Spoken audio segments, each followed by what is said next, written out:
Ožus, apie ožkas ir ožius, tai po vaikai prašydavo kiekvienas atskirai po kokius 10 kartų, bet jam kažkaip būdavo nenuobodu ir jis tas pasakas, kaip atsisėsdavo, tai nuo ryto iki vakaro ir pasakodavo. Tai vienam, tai kitam, tai trečiam.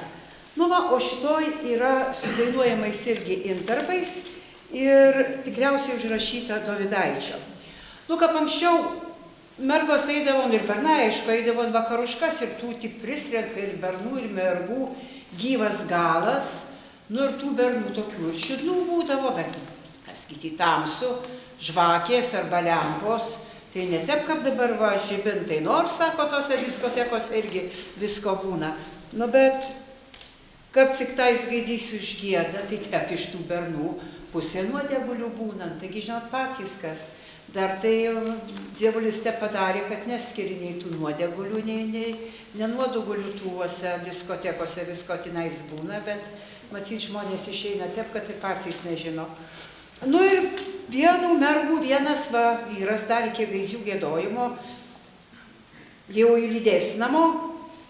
Nu lydės namo ir žiūri, kad paėjo jie tik kokį galukų ir tus bernas nutaikos jų duosyt. Smaugt. Tai toj sako, tu palauk, aš tau padainuosiu tokių ilgų dainelį apie linų kančių, linų muka, kaip pas mus vazydavo.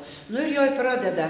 Linelių sėjau riešucių, linelė jau godo riešucių, linelė dzigo riešucių, linos ravėjau riešucių. O jau tus bernas jau įstyla patoja vienu pusė ir kitų pusė jau įsitų mergų vis tiek nori smaugti ir gatava. Nu, toj sako, nu dar paklausyk truputį, dar aš tau padainuosiu. Lineliai žydėjai riešucių, lineliai brandėjai riešucių, linelius roviau riešucių, linelius klojau riešucių.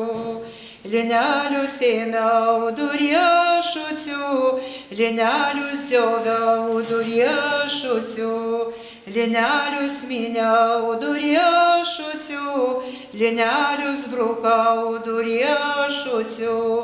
Ir jau tos velnės trapsi ten vienos kojos, ten kitos jau iš tų mergų vis tiek dusys ir viskas. Nu, netoj sako, nu neturėk tų kantrybės, sudar, aš tau truputukų padainuosiu.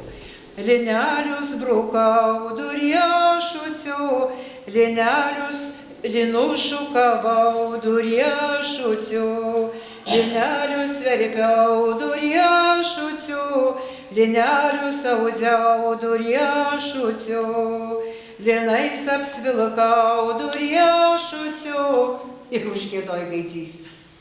Ir gatava, po kojų nuodegulys ir visa pasaka.